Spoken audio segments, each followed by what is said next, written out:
guys, it's Danielle here again for Evelyn and Sage Avenue, and I'm back with a design team project for Ruby Tuesday, and that means of course I'll be using Heather's digitals at Ruby&Pearlxo. And you may remember I mentioned in my last design team project that my printer's not working. Still not working a month later, so I'm having to improvise again and find lots of ideas to use my scraps and things that I've already got printed out. Some of you may have already seen this technique, but this is a mosaic paper technique. I saw it a couple of weeks ago on one of Tim Holtz's live videos. He did this and I instantly thought, I've got to try this. What a perfect way to use my scraps, because it only takes little pieces of paper. Hopefully it's translating that these do look like little tiles, little ceramic tiles. So I'm going to show you how to do this. It won't be exactly the same because Tim used grit paste at the back to look like grout.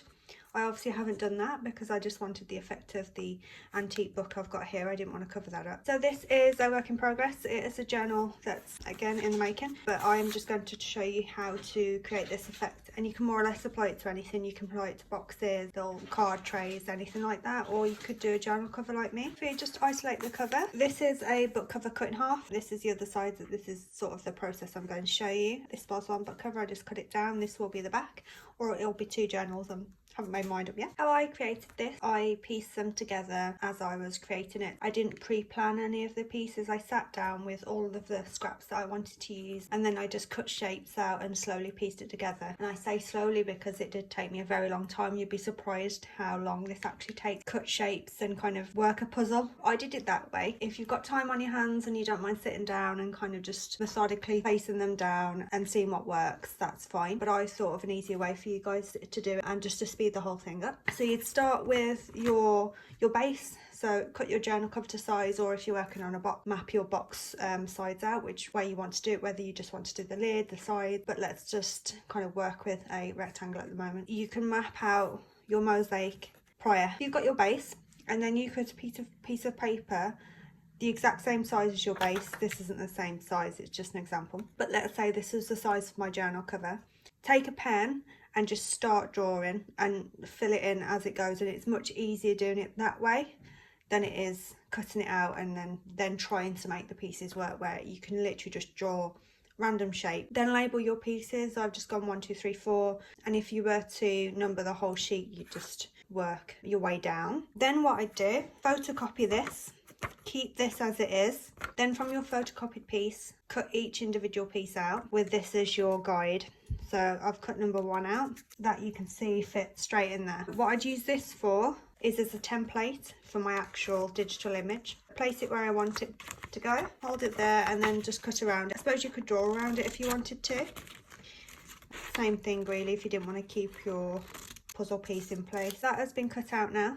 And what I then do, because it's no good putting all of these pieces in a pile, because then you've got to figure out where they go again. So that's why you've kept this template to then place it down, and that just keeps it as a placeholder until you're ready to actually adhere it down to your base, your actual base, so your journal cover if you're making a journal cover. So just imagine that it's completely kind of filled in with digitals now, and you've got all your digitals laying on top of your draft, so to speak. Once you've got all your pieces on your draft, you can then move them over individually onto your actual journal cover or your box lid. These have already been adhered down using collage medium, just because it's matte and it's very quick drying, so it's really easy to work with. So you can see it's got no sheen to it, it's just pure matte. So you want to coat it on the bottom, lay your piece down, and then coat it over the top as well, so it's not going anywhere. So you can use any sort of quick drying glue. You could use PVA, you could use Mod Podge. I'd kind of stay away from Fabri-Tac. I know we all love to use that in the journal making world. Fabri-Tac has the tendency to kind of push its way out from underneath the paper. It's really shiny, so you do notice it when it is peeking out, or it's got on top of a piece of paper. And you of course wouldn't be able to lay Fabri-Tac on top of this either, so you wouldn't be able to do kind of like a top coat. So definitely kind of collage medium, PVA, or obviously Mod Podge you could use as well. But once you've done that, make sure it's dry. Obviously collage medium is very quick drying, so I could then move on to the next stage pretty quickly. But then what you'll need is to create the actual tile effect. See that sheen, that kind of ceramic look, is you will need Glossy Accents.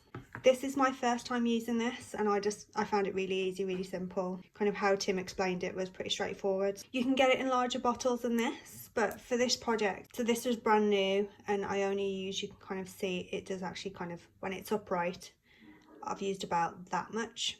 So it will go a long way. I'm going to be able to do a couple more journal covers with this, or a box. But yeah, it wasn't very expensive. I can't remember, but I will link it below.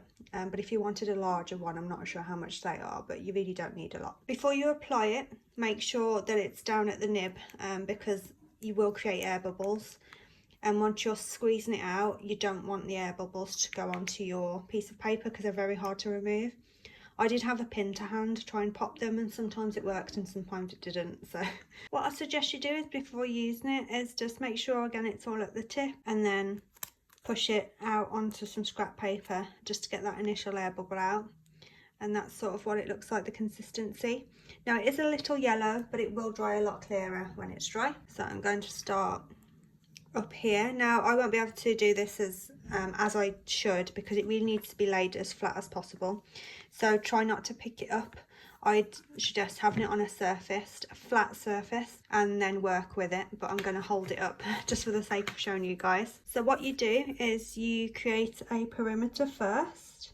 So gently squeeze it out and then use the nib to sort of push it right to the edge of your piece. And you're creating just a perimeter. So very gently, be sparing at first, and then you can kind of judge how much you can push it out. So see how I've created a border there around the piece, so that just needs to push in right up to that corner a little bit more. And then, so there's a spillage there. It will wipe away as soon as you've applied it, but I wouldn't leave it and then try and wipe it away. So, and then you just fill in the centre. Just making sure you've got a full coverage. See how there's bubbles in mine? So you can put a pin in there. Again, it sometimes works, it sometimes doesn't, but that's most likely occurred because I'm holding it up to the camera and I can't really see what I'm doing. So that's what you'll do. I'll do another one with you, maybe on a darker piece, see if you can see it a little bit better. So always keep the nib moving really, because then you won't have a lot of build up come out and it won't spill over the edge. So once you've done your border, generally it won't spill out any further.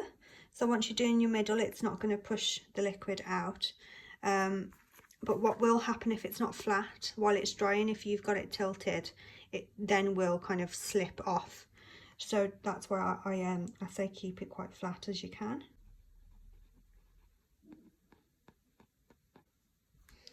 Okay, so it has dulled down the image a little bit, but as it dries, it will clear up. So you still will have a slight opacity over your image. Obviously, it's not going to be as clear as if you were to just to leave it, but again, that's part of the effect. And you can see I've got little bits of kind of the antique book. You see where it's all brown. I've got brown splodges in here and kind of here. That's where the book, obviously because it's old, the pieces have sort of flicked up onto it.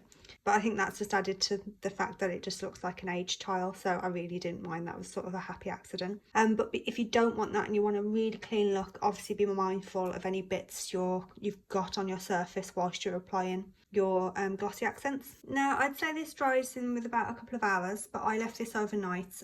It's always best to leave things overnight if you're not sure, but I definitely left mine overnight before I touched it, because it is tempting to kind of touch it to see if it's dry.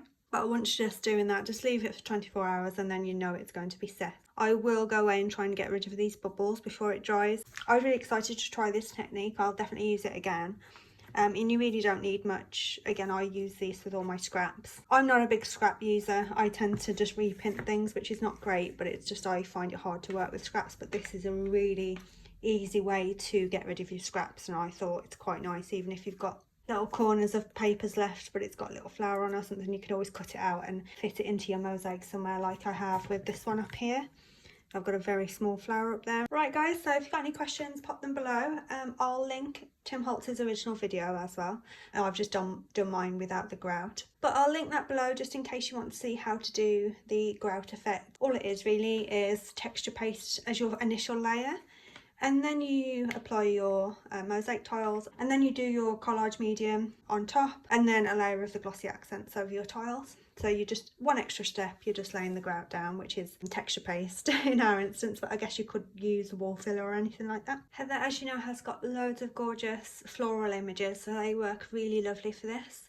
And even her postcards and little bits of ephemera, like this was cut out of a little bit of ephemera, maybe a postcard. She's got loads of bird images as well. So I'd say this really lends itself well to floral images, and maybe something that wouldn't work as a huge tag. Really, you can kind of isolate these little birds and little florals. So this, for instance, was a full A4 print, a wallpaper print, and I've just isolated the green flowers from it, which I thought looked really nice. I'll link the digitals I've used below. It's kind of a task trying to find which ones I've used, as I've just used my scraps, but I'll hunt them down and I'll link those below for you. I will be doing a flip through of this journal, or 2 journals, depending on how many I decide to do. Once they are finished and they're ready for sale, you will get a normal flip through, as I usually do. So just look out for that. I'm not sure when that'll be, but it'll just be when I've got time to get them finished. Alright guys, I really hope you enjoyed this little tutorial, and I'll see you again soon. Thank you so much for watching. Take care. Bye bye.